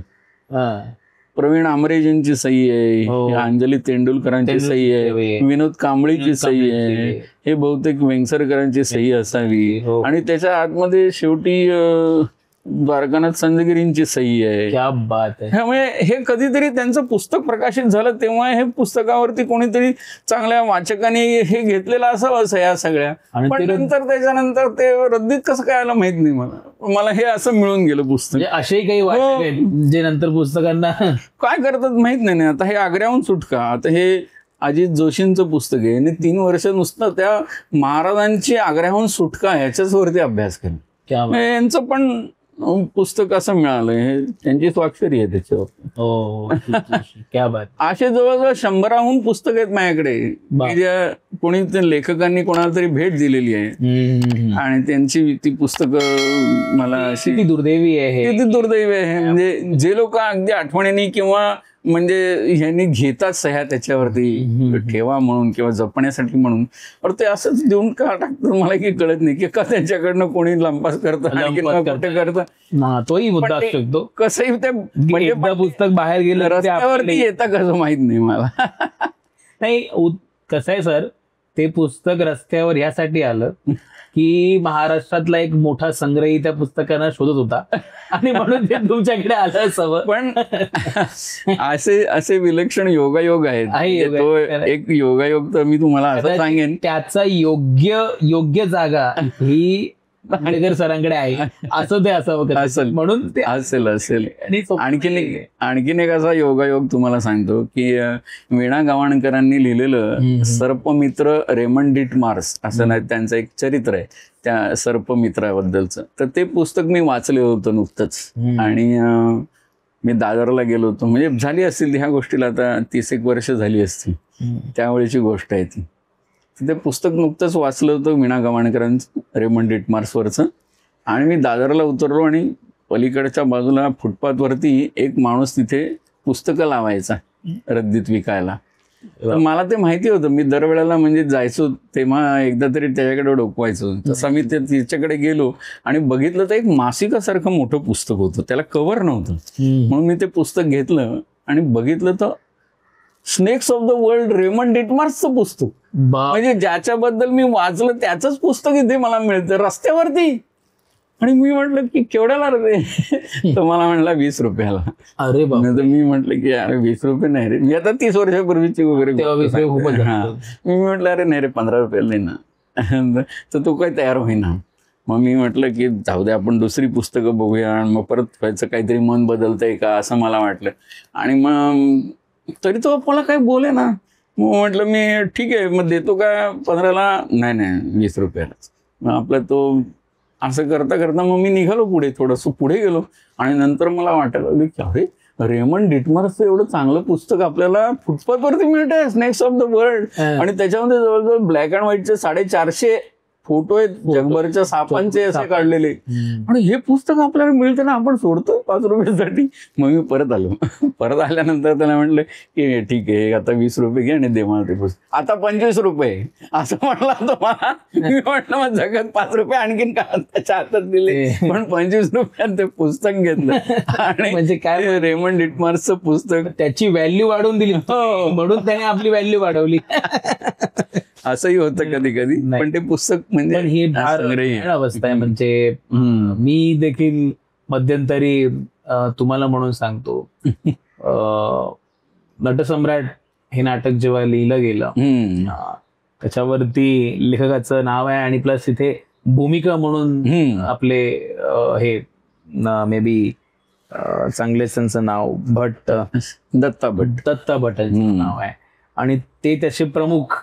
त्यांनी भूमिका पहिली केली, नंतर मग दुभाषी, नंतर मग आपले लागू आहेत. तर त्याच्यावर लिहिलं होतं एक्झॅक्टली भूमिका दत्ता भट, लेखक विवा शिरवाडकर कुसुम. म्हणजे ते पुस्तक रद्दीत. अरे बाप. आणि त्याच्यावर तुम्हाला म्हणून सांगतो त्या पुस्तकावरती स्वतः कुसुमाग्रजांची सही आहे. क्या बात आहे. ते पुस्तक रद्दीमध्ये होतं. मी फोर्टला पुस्तक संग्रहालयामध्ये बसलो होता. बाहेर आपलं जे हे आहे काय म्हणतो आपण त्याला, युनिव्हर्सिटी वगैरे, नाही तुमचं ते फेमस किताबखान्याच्या समोरच पुस्तकं असं आता तो बसत नाही, उठवलं तर तो पुस्तक घेऊन बसायचं, जुनी पुस्तकं. ते सगळे ते पुस्तक मी बघितलं ना, मलाच कसं तरी झालं की रंगभूमीवर गाजलेलं ऐतिहासिक नाटक, महान नाटककारांनी नाव त्यात काम केलेलं, एवढा मोठा लेखक मराठी साहित्यातलं, ज्या माणसाने ज्ञानपीठ पासून सगळं म्हणजे एवढा मोठा लेखक, त्याची सही आहे, ते पुस्तक रद्दीत आलेलं आहे. ते पावसात भिजतंय आणि ते मी घेतलं. आई माझ्याकडे अजूनही ते पुस्तक आहे. म्हणजे ही अवस्था आपल्याकडे आहे, म्हणजे हे आपल्याकडेच बघायला मिळतं कदाचित, असं नाही. म्हणजे काय असो. पण हा अनुभव तुमच्या आम्हाला ऐकायला मिळाले. मला महत्वाची गोष्ट की पु ल देशपांडेंची सही असलेली पुस्तकं मला फुटपाथवरती मिळालेली आहेत. बापरे. म्हणजे असं मोठं त्यांचं चित्रमय स्वागत असलेलं असं एक पुस्तक आहे. तर त्याच्यावरती पुलांनी सह्या केलेल्या आहेत. म्हणजे ती काही लिमिटेड एडिशनच काढलेली होती. तर ती पुस्तकं पण मला मिळाली होती. माझ्या 5-6 मित्रांना मी ती मुद्दाम घेऊन दिली पुस्तकं. पुलांची सही त्याच्यावरती आहे आणि ती त्यांच्याकडे आहे सुरक्षित. बघा म्हणजे मला पण नवल वाटतं की असं कसं काय झालं असेल. एकदम महाराष्ट्रात माणसं मोठी होतात त्यांनी लिहिली पुस्तकं नाही होतात मोठी, असं नाही. पण म्हणजे काही वेळेला ती नको त्या लोकांच्या हातात पडली तर म्हणजे त्यांची अवस्था काय होईल सांगता. त्याचं विद्रुपीकरण केलं जातं. खरंच वाईट आहे. तुम्ही आता नव्याने काय लिहिताय किंवा नव्याने तुमचं काय ध्यास पुढे आता कुठे भ्रमण? आता कुठे भ्रमण तर ते तर आहेच. म्हणजे भारत म्हणजे एका आयुष्यात तर बघण्यासारखं होणारच नाहीये. भटकंती करणारा व्यक्ती ठरवून भटकंती करत नाही. नाही, त्याच्यामध्ये सुद्धा कसं होतं माहितीये का की माझे वडील रेल्वेमधनं रिटायर झाले. म्हणजे मी 79 साली नोकरीला लागलो आणि ते 79 साली ते रिटायर झाले. पण ते रेल्वेत होते आणि त्या रेल्वेमधल्या निवृत्त लोकांना सुद्धा 2 पास मिळतात वर्षात. तर ते मी त्यांना 2 पास मिळायचे तर मी त्यांना घेऊन फिरायचो. म्हणजे मला वडिलांनी तर सांगितलं होतं की त्यांना स्वतःला फिरायची आवड होतीच. म्हणजे माझ्या आईला सुद्धा होती. आई शिक्षिका होती. तर त्यामुळे तिला पण म्हणजे सगळं हे फिरायची आवडच होती. कारण तिने इतिहास आणि हे सगळं शिकवलेलंच होतं. शिक्षिका होती. ती मुख्याध्यापिका म्हणून नंतर निवृत्त झाल्या. पण मग तिला ते सगळं बघायची इच्छा आणि आवड होती. म्हणून मग मला वडिलांनी सांगून ठेवलेलं होतं तुला जे बघायचं असेल आपण तिकडचा पास काढू आणि आपण तिकडे जाऊ फिरायला. मी त्यांना म्हणजे रिटायरमेंटच्या नंतर 22 ट्रिप केल्या होत्या त्यांच्या. आई वडिलांना घेऊन गेलो पार अगदी अयोध्येपासून अंदमानपर्यंत. क्या बात. आणखीन ते हुसेनीवाला नावाचं एक ठिकाण ऐकलंय का? म्हणजे भगतसिंग, सुखदेव आणि राजगुरू यांचे अंतिम संस्कार ज्या ठिकाणी झाले ती हुसेनीवाला नावाची बॉर्डर आहे. तिथे पण असा वाघा बॉर्डरवरती जसा फ्लॅग ऑफ सेरेमनी होतो तसा हुसेनीवाला बॉर्डरवर पण होतो. मी तिथपर्यंत पण आईवडिलांना घेऊन गेलो होतो. आणखीन ते पण दाखवलं होतं मी त्यांना ठिकाण. आणि पार म्हणजे मोरे नावाचं गाव आहे. ते नाव ऐकलेलं असेल तर माहिती नाही. मणिपूरमध्ये बर्मा बॉर्डरला लागून जे गाव आहे ते मोरे. आणि म्हणजे त्या पलीकडच्या बाजूला आपल्याला जाता येतं बर्मामध्ये. तिथे तामो नावाचं गाव आहे आणि तिथे एक सुवर्ण पायगोडा आहे. तर तो तुम्हाला बघता येतो. मग तो पण मी दाखवून आणला होता आई वडिलांना. म्हणजे ह्या टोकापासून त्या टोकापर्यंत सगळीकडे नेऊन म्हणजे त्यांना अंदमानला पण नेऊन आणलं होतं मी. तेही दाखवलं होतं. अयोध्या बघितली होती ती म्हणजे 35 वर्षापूर्वी. ती अगदी तो टेंट मध्येच म्हणजे रामलल्ला होता तेवढं आम्ही बघितलेलं आहे. आई वडिलांना मी तेव्हा घेऊन गेलेलो होतो. आता म्हणजे त्यांनी ऐकलं असतं तर ते त्यांना खूप आवडलं असतं की रामलल्लाचं हे प्रत्यक्ष मंदिर झालं एवढं. पण आता पण म्हणजे मला जेवढं त्यांना दाखवता आलं तेवढं सगळं मी दाखवलं. झाशीचा किल्ला, ग्वाल्हेरचा किल्ला हे सगळं आपण इतिहासात अभ्यासलेलं होतं. ते सगळं आईला तिथे बघता आलं आणि अनुभूती घेणं आणि त्या वास्तूंना त्या स्पर्श करणं फार विलक्षण असतं. हो ना. अगदी म्हणजे ती आपण फेकला तटाहून घोडा असं म्हणतो आपण झाशीच्या राणीबद्दल. पण तो तट आहे कसा, तो कुठे आहे आणि तिथनं घोडा खरंच खाली उडी मारायचा म्हणजे किती उंचावरून तो उडी मारणार हे सगळं आपण प्रत्यक्ष बघू शकतो. आपण ते कधी बघायला जाणार. ते आईला मी नेलं होतं बघायला. अगदी दाखवलं तिला. तसं मी अंदमानला गेल्यावर सेल्युलर जेल पाहिलं. हो ना, म्हणजे बघितलंच ना. सेल्युलर जेल बघितला, तिथला लाईट अँड साऊंड शो बघितला आणि मग तिथे आम्ही 6 दिवस राहिलेलो होतो.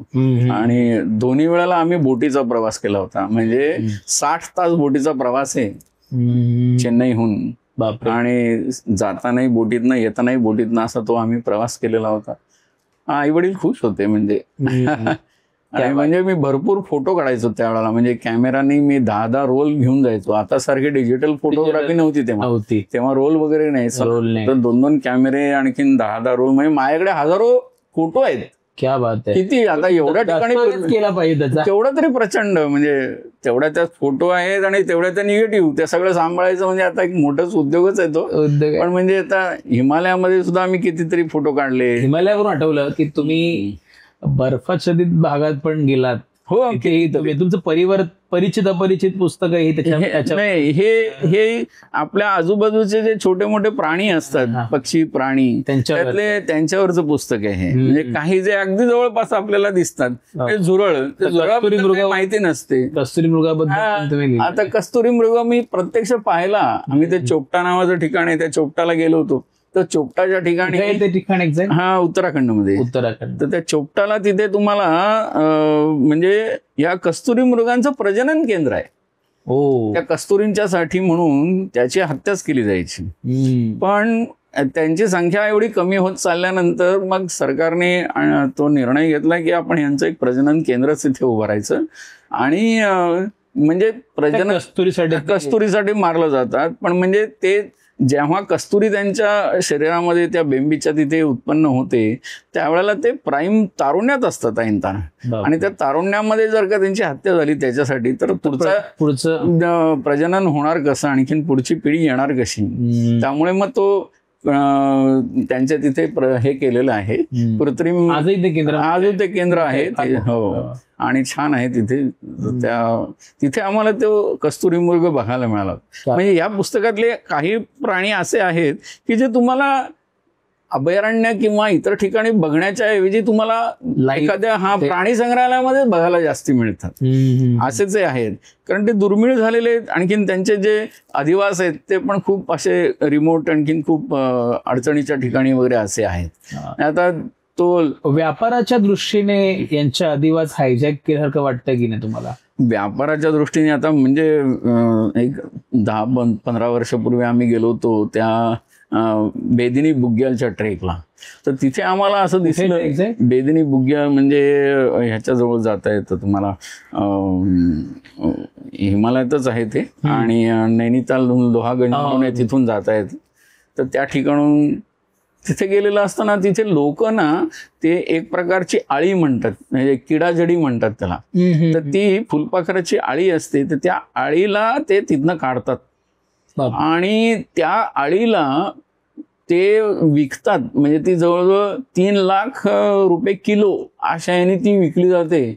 आणि त्या आळीमध्ये दुसरी एक प्रकारची आळी असते, ती त्याच्यामध्ये आपलं अंडे घालते आणि मग ती आळी जी मूळची जी त्या कीटकाची आळी असते ती मरते. आणि ही दुसरी जी आळी असते ती त्याच्यात राहते ना, तर ती त्या आळीचा संग्रह असा तो करतात ते. म्हणजे त्या जमिनीतनं हे काढतात त्यांना आणि त्यांचा तो व्यापार चालतो, म्हणजे स्मगलिंग चालतं ते. आणि चायनामधले जे सगळे कामोत्तेजक अशी औषधं तयार करतात त्याच्यामध्ये त्या किडाजडीचा वापर केला जातो.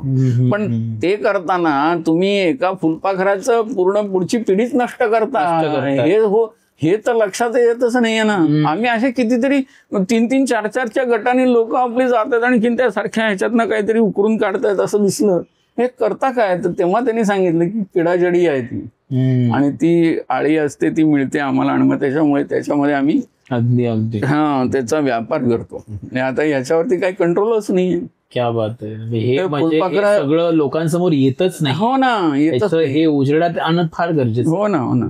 अगदी आपण मगासपासून आपण वेगवेगळ्या विषयावर बोललोच, पण आपल्याला माझी एक जिज्ञासा आहे की आपल्याला दुर्मिळ पुस्तकांबद्दल, मगाशी मी ती म्हणालात की मला इकडे तिकडे बऱ्याचशी पुस्तकं सापडतात आणि मग ती मी घेतो आणि घरी आणतो.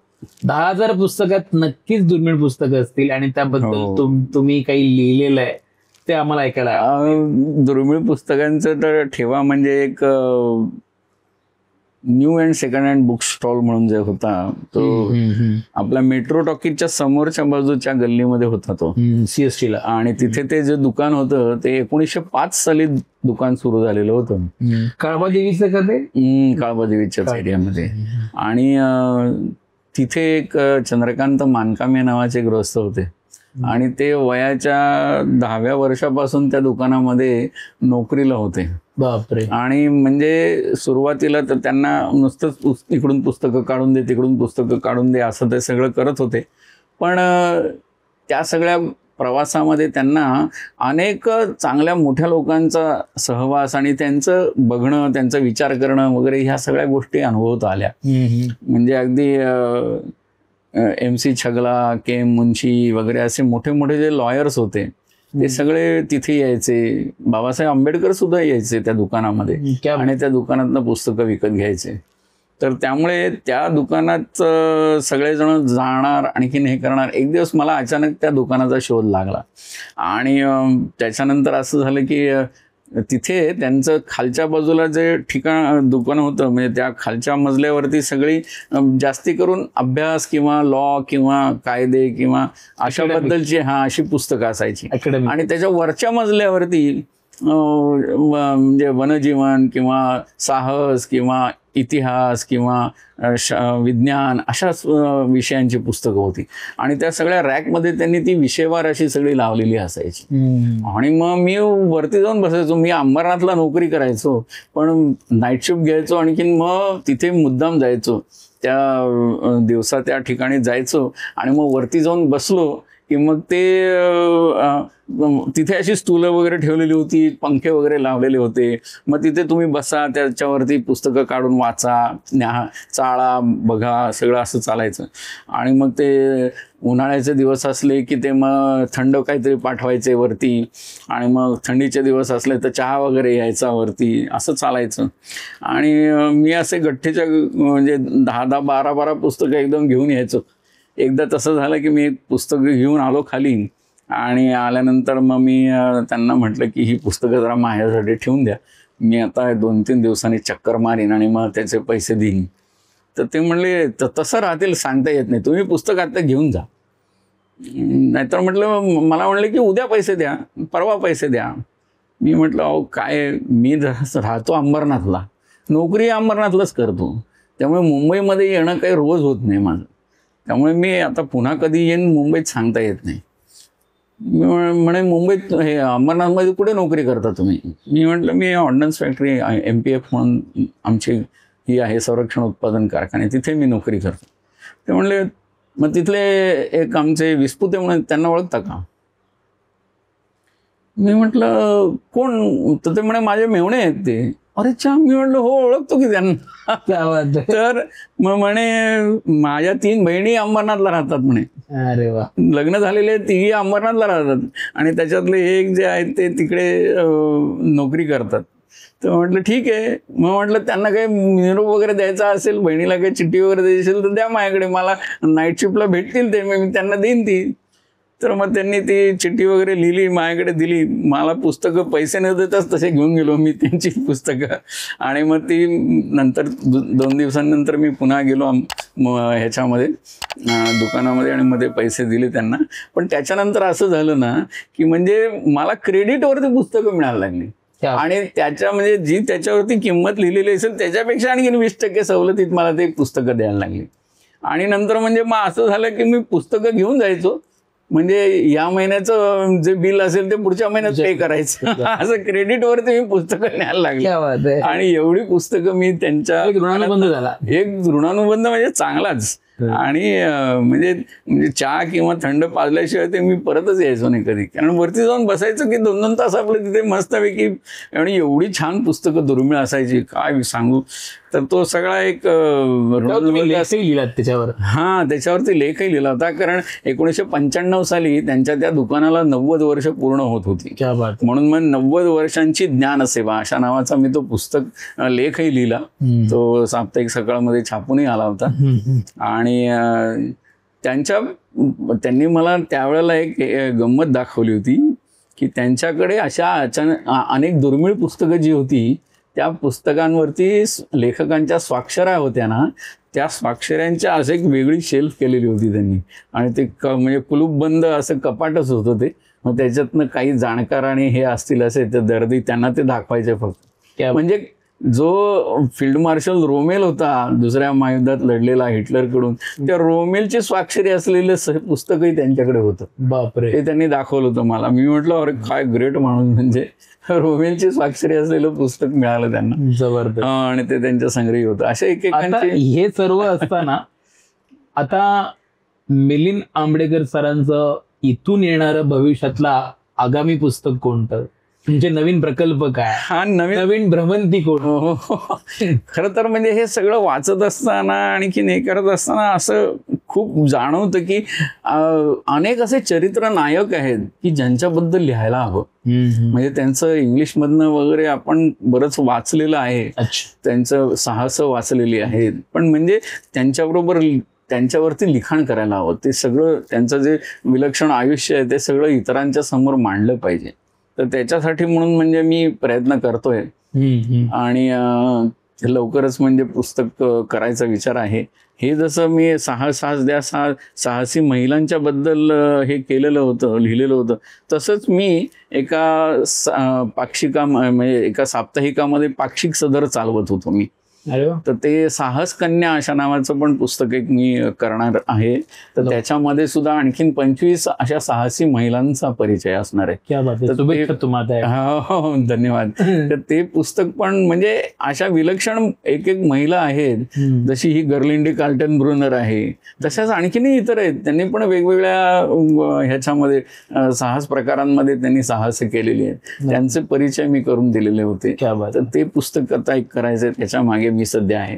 तसंच ते ओढ अभयारण्याची जसं जे केलेलं होतं ऑलरेडी अभयारण्यांबद्दलचं, तसं आणखीनही अभयारण्य बघून झालेली आहेत. त्याच्यावरचे जवळजवळ माझे 18 लेख लिहून झालेले आहेत. त्याच्यामध्ये आणखीन काही लेखांची भर घालून म्हणजे त्याचं पण एक आणखीन पुढचं पुस्तक करायचं, भाग 2 हा, किंवा ते करायचं आहेच.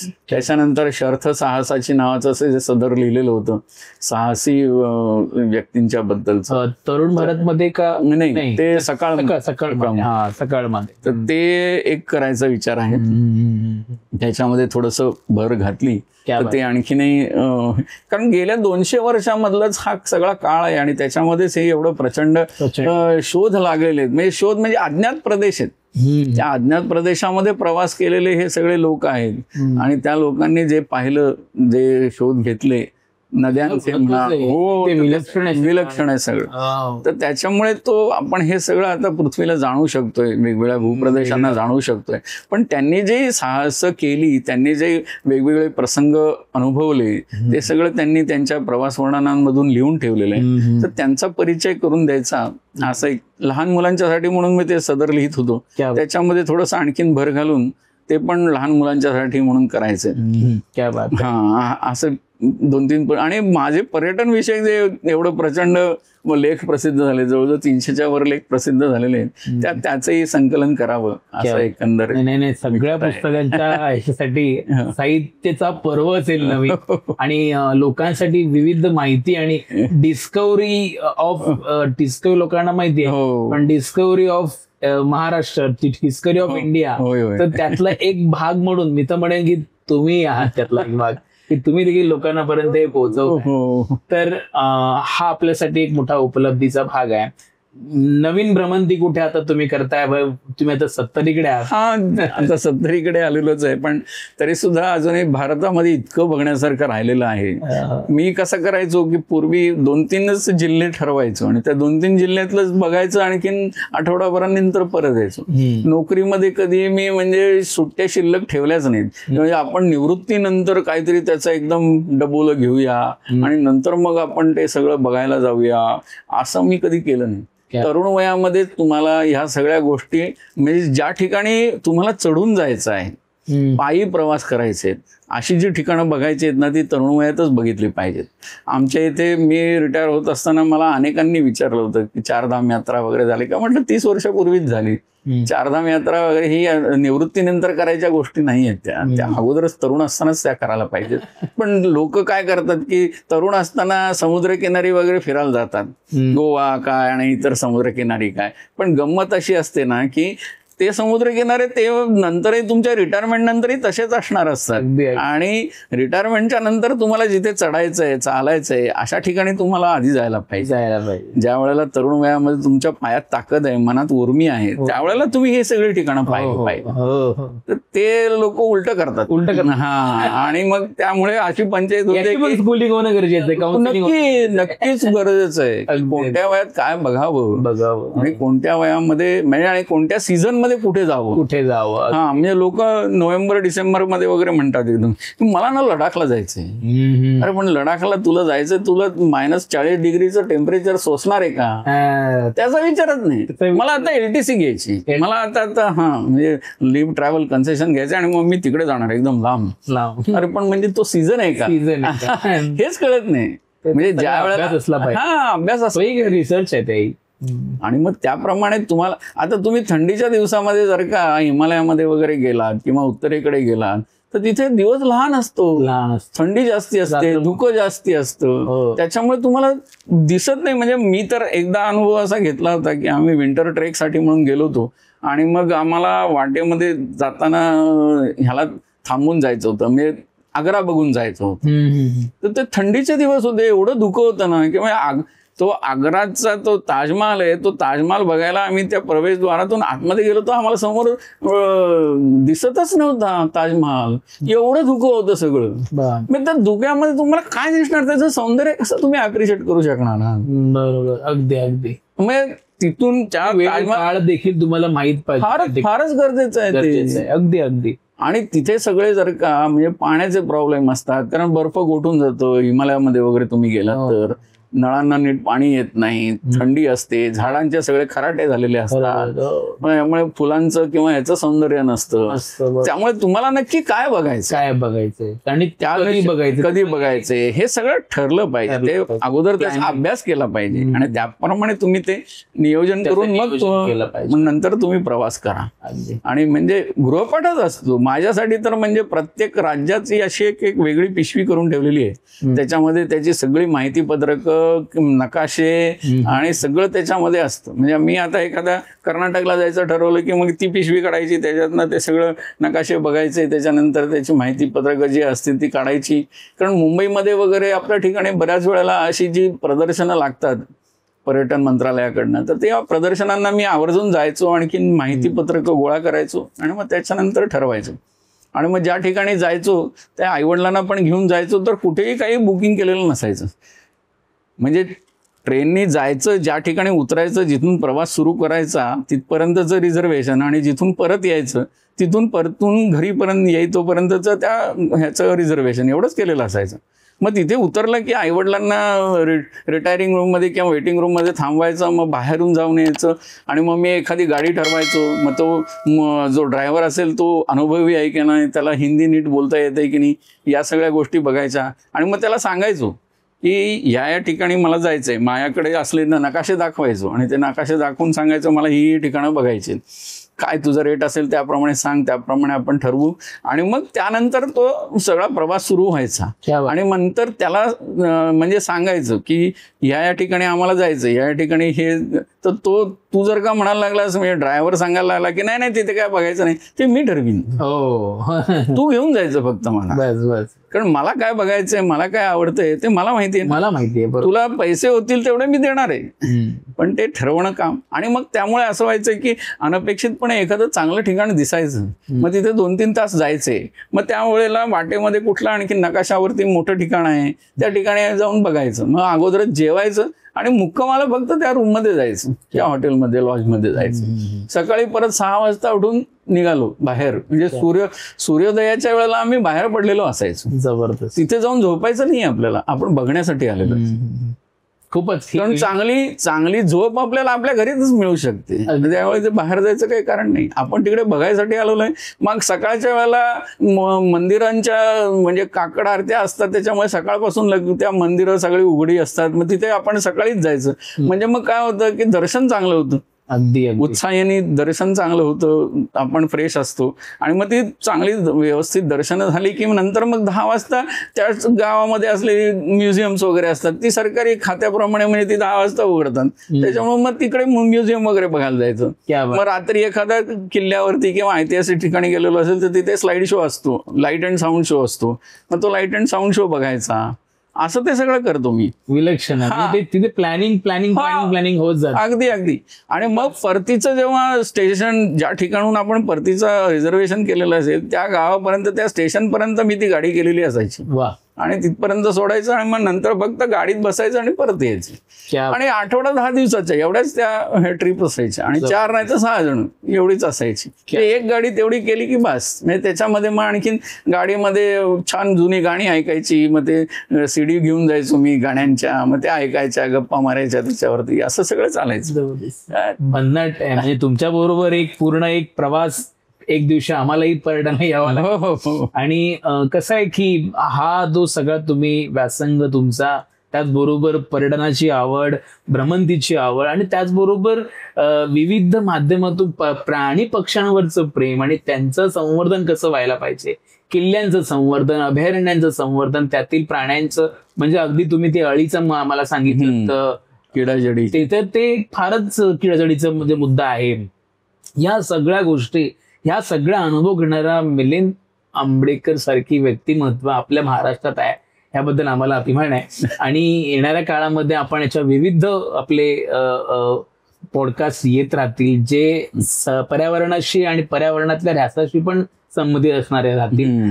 आणि हे होते मिलिंद आंबेडकर, आजच्या आपले पाहुणे, जे एक विलक्षण असं साहित्यिक, बाल साहित्यापासून अगदी म्हणजे प्रवास वर्णनापासून आणि देशभरातल्या सर्व किल्ल्यांचा आणि किल्ल्यांच्या मागील असलेल्या इतिहासाचा, अभयारण्याच्या संवर्धनाचा अध्ययन केलेला आणि आखो देखा हाल देखील पाहिलेला व्यक्तिमत्व.